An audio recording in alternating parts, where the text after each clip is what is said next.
Hey, how's it going? So this is Jerry Kais, and I've just been looking at like African spirituality and how it was actually lost due to religion, because religion came with a certain type of mindset and certain rules that stripped people of what we call spirituality.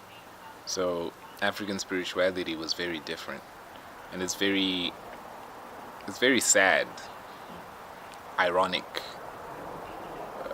interesting to see how it happened, how people within the certain regions were like were like destroyed from the way that they actually believed, and the destruction was such that it killed the self-esteem of the people who now live in these areas or who were taken out of these areas. So it was like a systematic attack that really affected a lot of people and how they thought. So when I actually found out about some of the things that I didn't know about African people, about why they are in such a predicament and how it actually happened, and about African people and how their kingdoms were actually kingdoms of note. At some point, the Tanganyika Empire was the greatest kingdom in the world, the greatest recorded kingdom in the world. At some point, the African king was the richest person in the world. At some point, the Egyptian pharaohs were the most prestigious ones in the world, the greatest ones, who we actually know to date. At some point, the African universities were the greatest ones in the world. Africa had one of the first universities, and all of these things are things that you don't learn in school, because the program is not meant to let you know this stuff. It's not meant to do that. And a program is a program. And our lives these days are just algorithms. We're just living in a computer program, and we're watching TV programs. Our minds are being programmed, and we learn a certain curriculum or a certain program.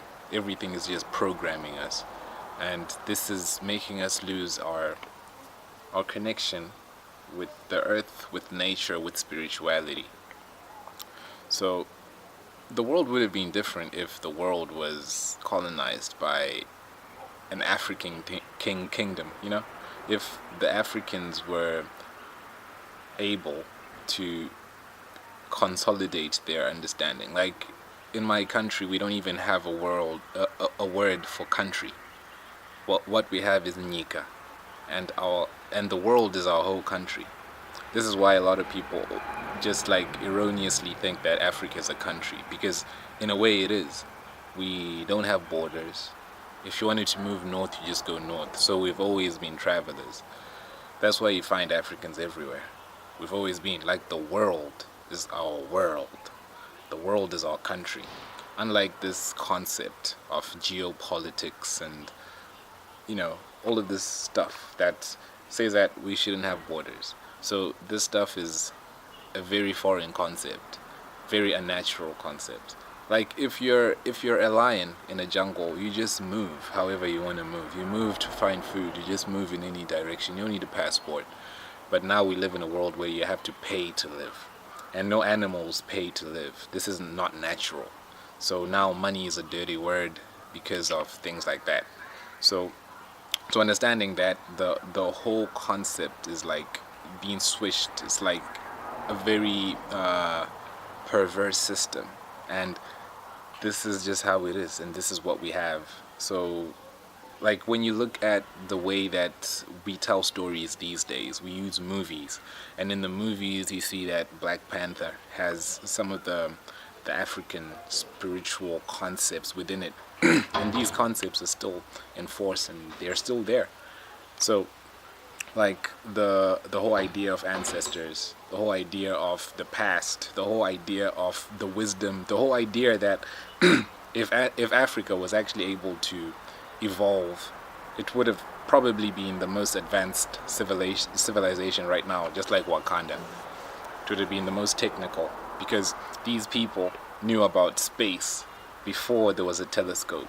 These people knew about chemistry before there was an atomic bomb. These people knew everything about the universe we live in before we knew anything about making swimming pools or doing anything. So they were pretty much advanced. So you see that even in the new movie, the new Avengers movie, you see that when they're fighting this war, you see they're about to lose, and you just see a sun in the sky, like it's like a sunrise. So you see a sunrise, and then you see the sons of the light actually come out of the sun, and these are the black people. These are actually sons of the light. So they actually come out of the sun, and then you see all of these different suns, and then you see all of them coming out. So so all of this is showing that these are the actual sons of the light. These are children of the light, and they actually come out of the sun. And even in the same movie, you see that they show you over Wakanda, they show you the sun, and they come as the sons of the light. And then when the war is won and the war is over, you see that they just show you the moon, because they are the people who are in tune with nature, the sons of the moon, the sons of the light. And this is just how how it is. Like, they just are in tune with the rhythm of the universe, the circadian cycle, the melanin, which actually is the root of all existence. This is where life is birthed, or light is birthed through the darkness. Let there be light. So the birthplace of the light was in the darkness. This is where God said, let there be light, and then there was light, and then it was separated. So so this is actually what happened, and this is the melanin. Every time the sun comes out, the melanin is produced in the dark. When the sun comes out, it's not produced anymore. And in any case, everything inside of your body is in the dark, and this is where your light is produced. Everything you see with your eye is seen with the apple of your eye, which is the pupil, which is the darkest part of your eye, because it's so dark so that it has to reflect all of the light. So everything dark reflects the light, absorbs the light. So it actually takes in everything you see, because it's black, because it's like that.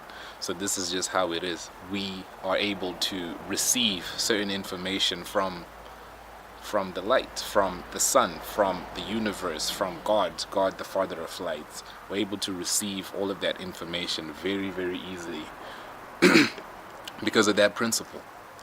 If your eye were white, you wouldn't be able to receive anything, because it would be hollow. So even in that movie, like, it's very interesting how they in Avengers, the movie, there's Infinity Wars and then there's End Game. In Infinity Wars, everybody dies. In an End Game, in order for them to win, what they have to do is to conjure up every spirit that was dead, right? Or not exactly to conjure it up, but to actually utilize it, to bring it back to life, to fight, right? So they actually do that, and they actually use those spirits of those are the ancestors. And this is the whole premise of the Black Panther movie, showing the ancestors, showing the past, showing the future, showing the present, showing the spiritual realm. And in Endgame, everyone who was actually gone came through the black people. It came through the spirits of the black people. They actually came with the spirits of the people, and they actually fought. So this is what came out of the light, the sons of the light. They had this. So they had the knowledge of their ancestors, and they brought them back. They came back with the Wakanda people. They came back with the black people. And the previous movie was telling you about how there's a separate realm that separates life and death, that is beyond life, metaphysical.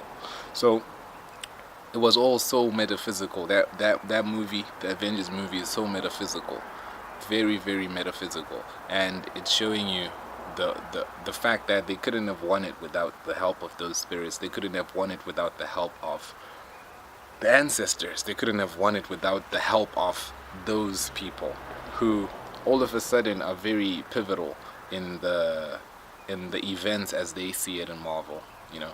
So this is all about that. So knowing that, you know, it's beyond race. This is an understanding of how the universe works. Everybody has a black mind inside of their head, where they actually produce light. Everyone has the white part of their eye and the black part of their eye. This is beyond race. This is a deeper understanding. This is a universal understanding of what life is, because we have spirituality. We had spirituality in Africa, but we don't have it anymore. We don't have the understanding of what our forefathers had, what they actually understood, what they could do, and what they could prevent. All of these powers have been taken because our knowledge have been taken.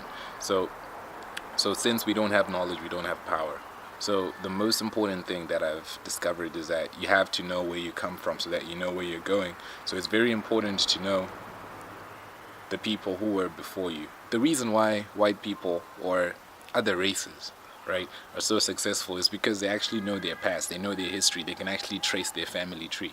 But because of all of these things that happened within this continent, there were a lot of people who were scattered all over the world, and still are. So many people are economic, political, or spiritual refugees because of certain things, because of the way that it is set up.